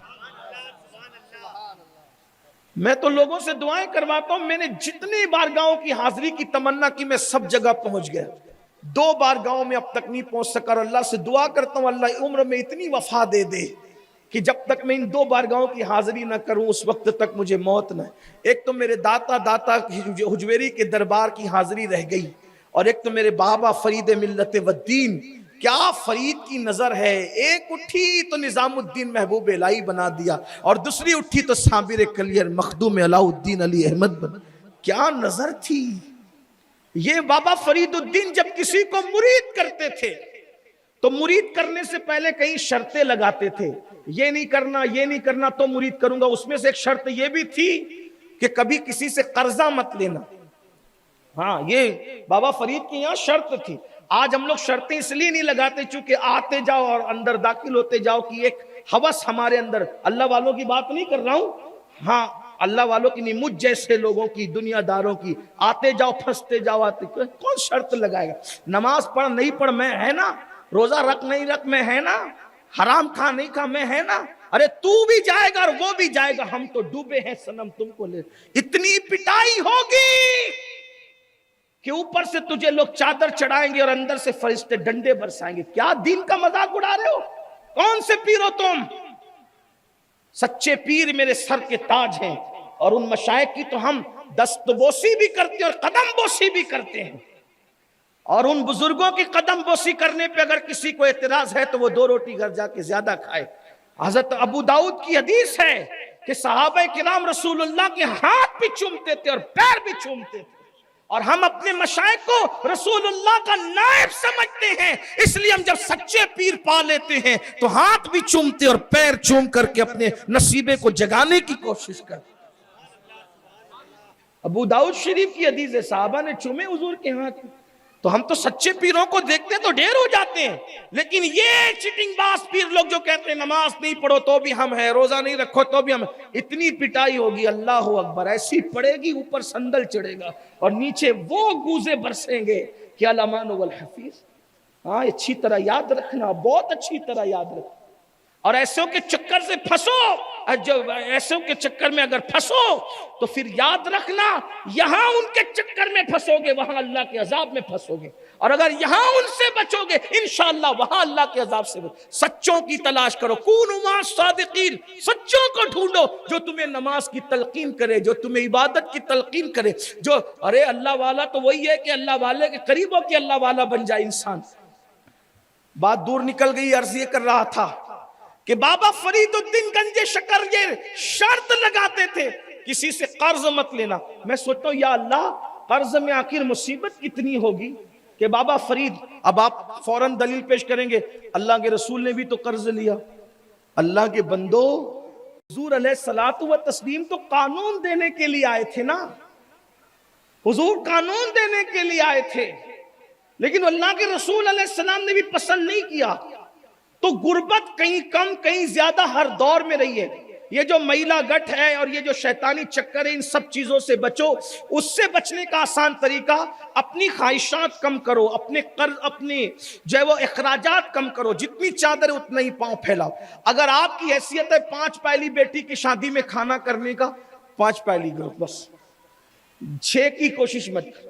آپ کو بتاؤں ہمارے بزرگوں کی احتیاط یہ تھی، دیکھو سفید کپڑوں میں کفن دینا سنت ہے، اگر آپ غور سے سن رہے تو سن، سفید کپڑوں میں کفن دینا سنت ہے، 3 کپڑوں میں کفن دینا سنت ہے۔ ہمارے بزرگوں کی احتیاط یہ ہے کہ اگر ایک ہی چادر گھر میں دوسرا تیسرا کفن کا کپڑا موجود نہیں ہے اور رنگین چادر ہے، سفید کپڑا نہیں ہے، تو بزرگوں نے کیا فرمایا، کسی سے قرض لینے کی بجائے ایک ہی چادر میں باپ کو کفنا کر دفن کر دے، مگر قرضہ مت لے، بھیک مت مانگ۔ یہ اپنے جس مذہب میں باپ کے کفن کے لیے بھیک مانگنے سے منع کیا گیا ہے، اس مذہب میں بیٹی کے جہیز کے لیے سود سے پیسہ لینے کے لیے کب اجازت ہو سکتی؟ اور عورتیں پھنستے ہی جا رہی اس میں، اور یہ چین در چین بنتی جا رہی ہے، ہر محلے میں یہ ہو رہا ہے۔ کون کھڑا ہوگا اس کے خلاف؟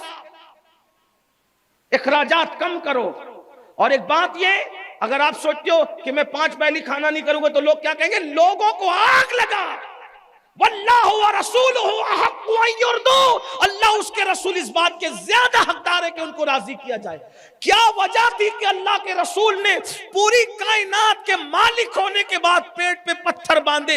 اسی لیے باندھے کہ جب تمہاری غربت تمہیں مجبور کرے تو تم اپنے نبی کا پیٹ پہ پتھر باندھنا یاد کر لینا۔ کیا وجہ تھی کہ سیدہ فاطمہ الزہرا نے ایک ہی لباس پر زندگی گزار دی؟ کیوں؟ تاکہ تمہاری غربت تمہیں پریشان کرے تو تم حرام کی طرف مت جانا، بلکہ تم سیدہ فاطمہ الزہرا کی ان کی غربت کو یاد کرنا، ان کے حالات کو یاد کرنا۔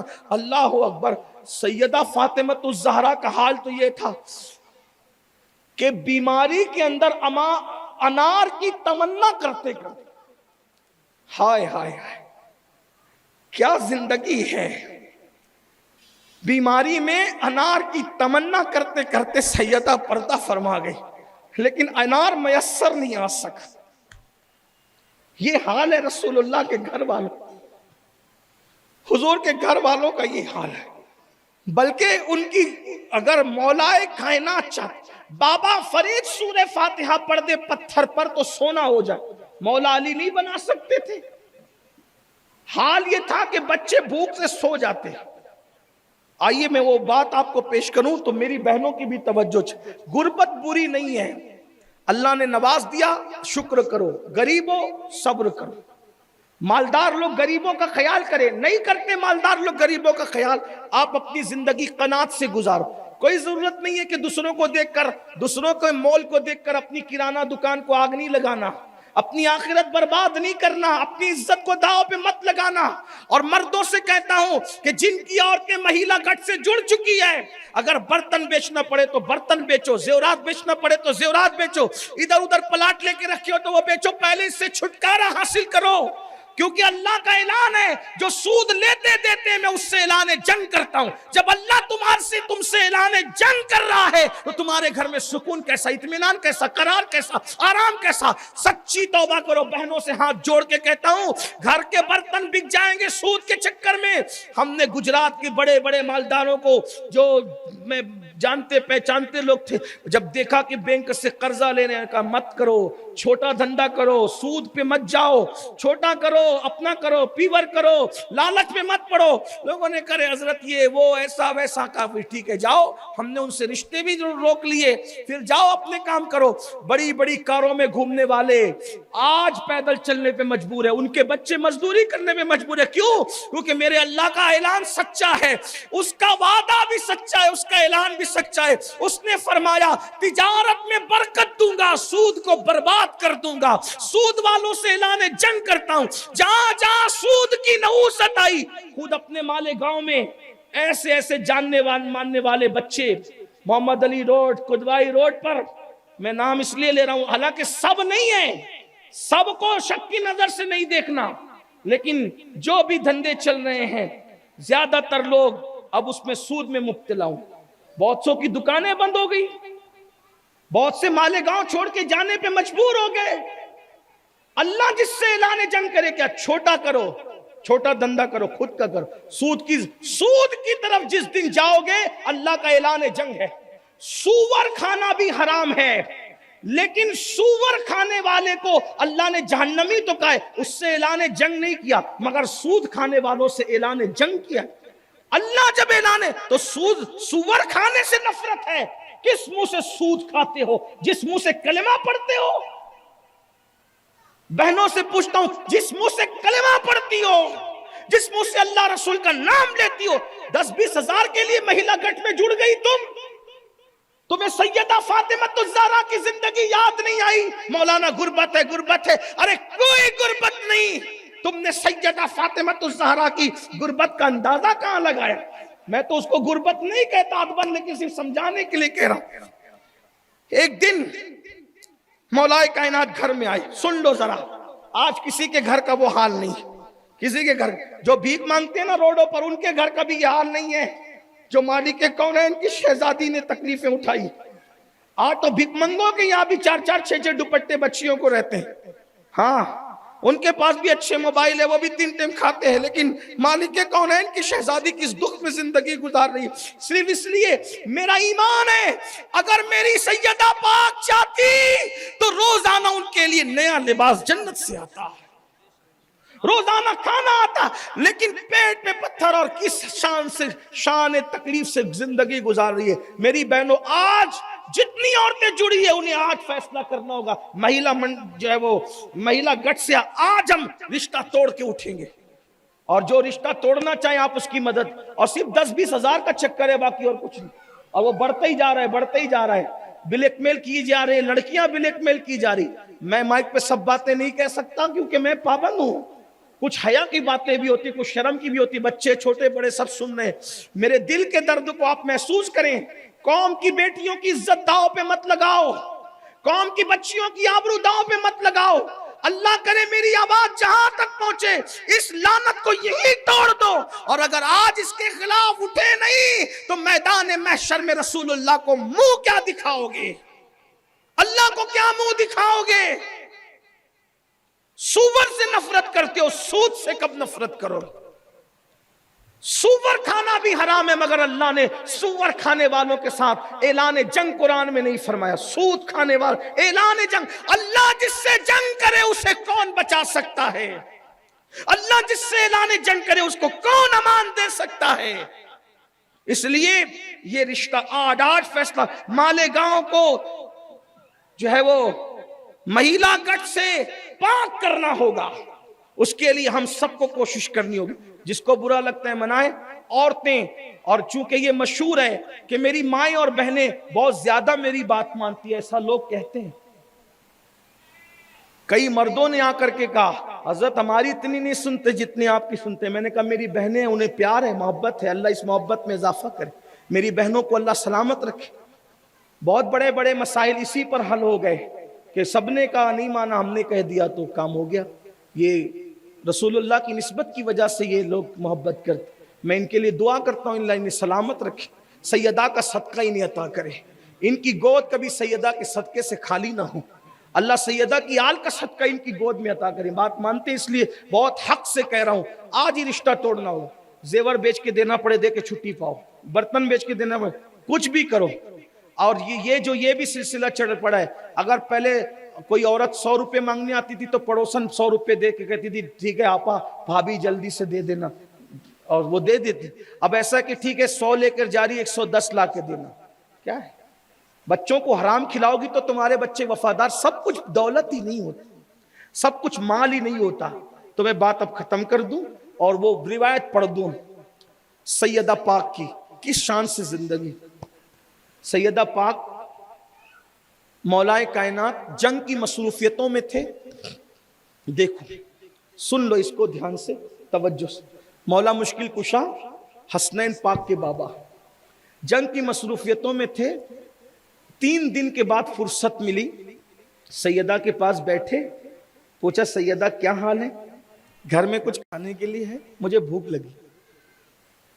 جنگ کی مصروفیتوں سے چھٹی پائے تو کہا مجھے بھوک لگی، ہے کچھ کھانے کے لیے.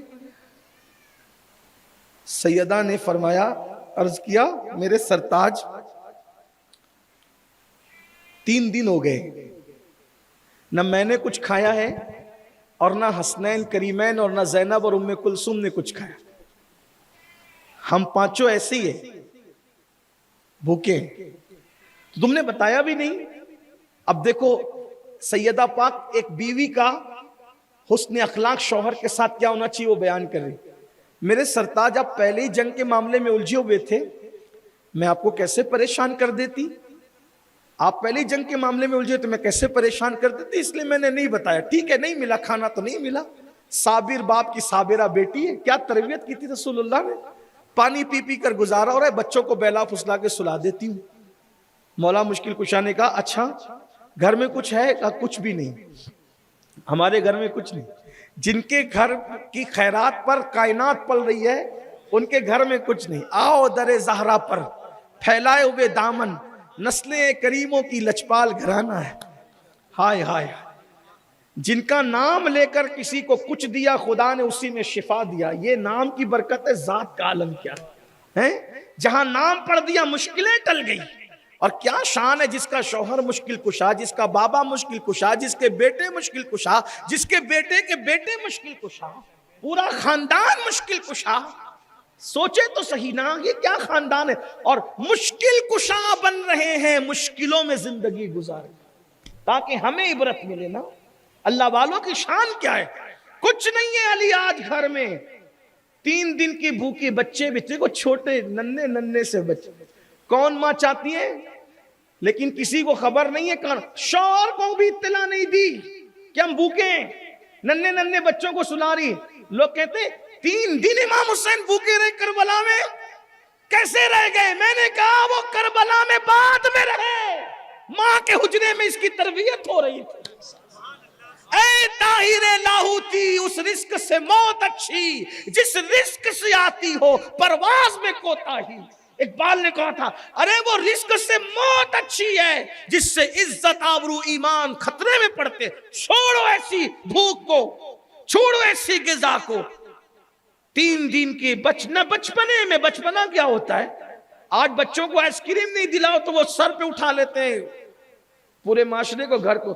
ہم نے تربیت ہی ایسی کی. اور وہاں ننھے بچوں کو سلا رہی. بھوک کیسے سلا رہی تھی، کیا ہاتھوں کی تھپکیاں تھی. مولا مشکل کشا نے کہا اچھا رات بھی ہو گئی ہے. اب دیکھو مولا کائنات اور سیدہ فاطمہ کی رات بھی ہو گئی ہے. اب ہمارے یہاں کی طرح تو اس دور میں اور اس دور کی طرح اس دور میں تو لوگ رات بھر نہیں جاگتے تھے نا. کہ رات بھی ہو گئی، اب کیا کریں، چلو میں کچھ انتظام کرتا ہوں۔ اب مولائے کائنات نے کسی سے قرض مانگنے کی بجائے پہلے کوشش کی کہ کچھ محنت کروں، کچھ مزدوری کروں۔ ہائے ہائے ہائے، جس کے بارے میں حدیث میں آیا ہے کہ یہ ٹکٹ دیں گے، چٹھی دیں گے تو لوگ جنت میں جائیں گے، وہ بظاہر اب ڈھونڈ رہے ہیں کہ کوئی مزدوری کسی کے یہاں کر لوں۔ وہ مزدور نہیں، وہ تو آقا ہیں، لیکن ہماری تعلیم کے لیے، ہماری تربیت کے لیے۔ اور بہت دیر تک کے ادھر ادھر گئے تو کوئی کام نہیں ملا مولا مشکل کشا کو۔ خدا کا کرنا یہ کہ آدھی رات کے قریب مدینہ منورہ میں قافلہ آیا تو ان کا سامان اتارنا تھا، تو مولائے کائنات گئے اور کہا کہ کیا میں تمہارا سامان اتار سکتا ہوں؟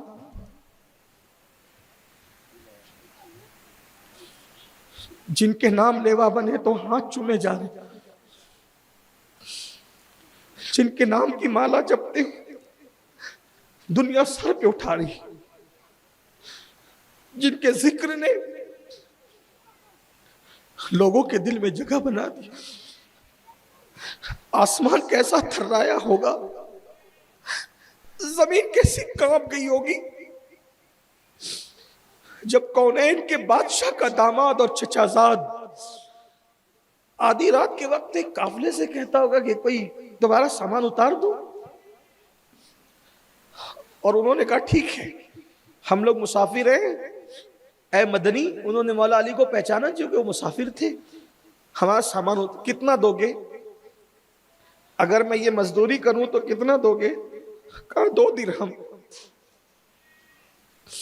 2 چاندی کے سکے دیں گے، 2 درہم، پورا سامان اتارنا ہو۔ فاتح خیبر کے لیے مشکل کیا تھی؟ کیا مشکل تھی؟ جلدی جلدی سامان اتارا، 2 درہم لیے، اور 2 درہم لے کر جب گھر کی طرف لوٹے تو دکانیں ہی نہیں تھی، کیونکہ رات کا وقت تھا، دکانیں سب بند تھی۔ ایک صحابی رسول سے کہا کہ بہت دیر سے 2 درہم کمائے مزدوری کر کے، تو حسنین کی امی انتظار میں ہیں اور 3 دن سے انہوں نے کچھ کھایا نہیں ہے، اور یہی میرا بھی حال ہے، اور یہی میرے بچوں کا اور میری بیٹیوں کا حال بھی ہے۔ تو کہیں سے پھر انتظام کیا گیا، بڑی طویل داستان ہے، اناج کا، اور وہ بھی جو، سوکھے ہوئے جو گھر میں لائے اور سیدہ کو پیش کیا۔ کہا کہ 1 درہم کل صدقہ کر دیں گے، اس میں بھی 2 درہم کمائی ہے، 1 درہم صدقہ کر دیں گے، 1 درہم سے کھانے کا سامان لائیں۔ سیدہ نے کہا آپ بیٹھیں، میں جو ہے جو پیستی ہوں، ہاتھ سے جو پیسے۔ اب یہ کام تو بہت جلدی منٹوں میں نہیں ہوا نا، گیس کے چولہے نہیں ہیں، چکی کا پیسا ہوا آٹا نہیں ہے، مسالے نہیں ہیں، یہی سب ہے، اسٹو بھی نہیں ہے، وہاں تو چولہا ہے، مٹی کا چولہا، اسے پھونکنا ہے، جلانا ہے۔ ہائے ہائے میری بہنوں، تم جس مذہب سے اور جن لوگوں سے جڑی ہوئی ہو وہ کتنے پاکیزہ لوگ۔ آپ اپنی غربت میں شان سے جیو، فقیری میں بادشاہی کرو۔ اگر کوئی تمہیں کہے گا نا یہ غریب ہے، ان کی اوقات یہ، تو فخر سے کہو ہم سیدہ فاطمہ کی سنت پر فاقہ کش ہیں، لیکن کسی مہیلا گٹ کے رکن نہیں، سود اور حرام کھانے والے نہیں ہیں۔ شان سے پیون والا لباس پہن کر نکلنے کے عادی بنو، اور لوگوں کو کہو ہم کیسر و کسرا نہیں بلکہ محمد الرسول اللہ کی سنت کے عامل۔ اپنی غربت میں فخر کرو، الفقر و فخری کا مظہر بنو۔ اللہ نے دیا ہے، شان سے جیو، نہیں دیا غربت میں، اپنی غربت میں فخر کرو، یار کی رضا میں ہم راضی۔ ہاتھوں سے چکی چلائی، جو پیسے، روٹی بنائی، اچھا وہ روٹی بنی تو سالن نہیں تھا، زیتون کا تیل اس روٹی پر ملا گیا، اور مولائے کائنات کو کہا کہ پہلے کھا لیں آپ۔ مولائے کائنات نے کہا پہلے آپ کھائیں، کہا نہیں پہلے آپ کھا لیں، اور حسنین کریمین کو نیند سے بیدار کیا، اور نیند سے بیدار کر کے کہا شہزادو اٹھو، اللہ نے تمہارے لیے روزی کا انتظام کر دیا۔ سیدہ نے اپنے ہاتھ سے کھلایا، کھلاتے کھلاتے کھانا اتنا بچا کہ اب چھوٹی سی روٹی کا ٹکڑا بچ گیا، تو سیدہ نے کنیز کو دیا اس میں سے، اور اپنے لیے پھر یہ فیصلہ کر لیا کہ میں نے چوتھی شب بھی پانی پی کر خدا کا شکر ادا کیا. اور چوتھی شب بھی جب سیدہ نے پانی پیا، مولا کائنات کو اس کی اطلاع نہیں ہونے دی. جب کنیز کے ذریعے سے پتا چلا کہ سب کو کھلا کر اتنی روٹی نہیں بچی کہ نبی کی شہزادی کھا سکے، تو پھر پانی پی کر کے سیدہ نے گزارا کر لیا آج رات کا. تو مولا کائنات ان کے وصال کے بعد کہتے تھے اللہ کی قسم فاطمہ جیسی بیوی نہیں ہو سکتی. یہ ان کے گھر کا حال. نکلو، غربت کوئی عیب نہیں، شان سے جیو، اپنے گھر کے بچوں کو اسکول پڑھاؤ، تعلیم دو، محنت کرو. آپ لوگ گھر میں بیٹھ کر بھی کچھ کام کر سکتے ہو میری بہن، اور اپنی حیثیت کے مطابق زندگی گزارو. دولت کے معاملے میں اپنے سے اوپر والے کو مت دیکھو. جو مچھلی بازار میں فٹ پاتھ پہ سوتے ان کو دیکھ کر کہو اللہ اس سے تو بہتر ہے نا کہ تو نے گھر میں چھت دیا. جو برج کے نیچے لوگ بغیر کمبل کے پڑے رہتے اس کو دیکھ کے سوچے اللہ تیرا شکر ہے نا کہ تو نے کم از کم مجھے گدڑی تو دی نا، گدڑی تو دی. شکر کرو، سود مت لو، توبہ کرو. جنہوں نے لیا ہے توبہ کرو. بہنوں سے کہتا ہوں آج ہی ابھی فیصلہ کرو. اگر توبہ کرو گے پھر اب ایک بات کہہ جاتا ہوں، فقیر کی بات ہے، کوئی بڑی بات نہیں. اگر تم سود سے بچنے کے لیے آج فیصلہ کرو گے، توبہ کرو گے، انشاءاللہ اللہ تمہیں وہاں سے مال عطا کرے گا جہاں تمہارا گمان بھی نہیں جائے گا. جاؤ، اللہ تمہیں مالا مال کرے گا. مالدار بننا ہے. فجر کی سنت اور فرض کے درمیان روزانہ 100 مرتبہ یہ تسبیح پڑھو، سبحان اللہ و بحمدہ سبحان اللہ العظیم استغفر اللہ. چاروں دروازوں سے مال نہ آئے غلامی لکھ دیں گے. پڑھ کے دیکھو، کیونکہ مجھے اپنی زبان پہ بھروسہ نہیں، مجھے تو رسول اللہ کی زبان پہ بھروسہ. حضور نے فرمایا جو آسمان کے فرشتے زمین پہ اتر کے روزی بانٹتے وہ یہی کہتے کہتے بانٹتے. رات میں 3 بجے تک جاگتے ہو، ٹی وی دیکھتے، فلمیں دیکھتے، 12 بجے تک سوتے پڑے رہتے ہو، کیسے برکت ہوگی؟ فجر میں اٹھو، پورے گھر کو اٹھاؤ، بچوں کو اٹھاؤ، ماں کی ذمہ داری سب کو اٹھائے، نماز کا ماحول بناؤ گھر میں، اور یہ تسبیح پڑھو سب لوگ، سبحان اللہ و بحمدہ سبحان اللہ العظیم استغفر اللہ. اس کے بعد روزانہ 100 بار استغفار پڑھو. یہ تسبیح 100 بار، 100 بار استغفار، 313 بار میرے آقا پہ درود شریف پڑھو صلی اللہ علیہ وآلہ وسلم. مختصر درود شریف ہر جمعرات کو غوث پاک غریب نواز اور بزرگوں کے نام کی فاتحہ دلاؤ. اگر تمہارے گھر کے حالات نہ بدلیں پھر مجھ سے آ کے مل لو. اس سے بڑا تعویذ کوئی دے سکتا ہے؟ اتنا گارنٹیڈ تعویذ کوئی دے سکتا ہے؟ فجر کی سنت فرض کے درمیان یہ تسبیح، 100 بار استغفار، 313 بار درود شریف، ہر جمعرات کو غوث پاک غریب نواز بزرگوں کے نام کی فاتحہ. نئی حیثیت ہے شکر پہ ڈلاؤ، نئی حیثیت ہے پانی رکھ دو، پھر تمہارے گھر کے حالات نہ بدلیں. میں کوئی دور تھوڑی رہتا ہوں میرے بھائی، نہ یو پی سے آیا ہوں، نہ بہار سے آیا ہوں، نہ بنگال سے آیا ہوں، نہ گجرات سے آیا ہوں، نہ راجستھان سے آیا ہوں. تمہارے میرے گھر کے درمیان 5 منٹ کا فاصلہ ہے، بائک دوڑا کر آ جانا. گھر پہ نہیں ملتا تو مرکز تو سب کو پتہ یا رسول اللہ. آؤ تو صحیح، کر کے تو دیکھو نا. مجھے اپنی بات پہ نہیں، اپنے آقاؤں کی ذات پہ بھروسہ ہے. اس لیے کہ ان چھوٹی سی عمر میں ان آنکھوں نے اتنے جلوے دیکھے ہیں کہ وہ جلوے آپ کو بھی دکھانا چاہتے ہیں. لیکن کرنا پڑے گا کچھ. صرف نعرے تکبیر، نعرے رسالت سے کام نہیں بنتا. عمل کے میدان میں آؤ، نمازی بنو، نیک بنو. اللہ کا وعدہ ہے اللہ سے ڈرو گے اللہ وہاں سے روزی عطا کرے گا جہاں گمان بھی نہیں جائے گا.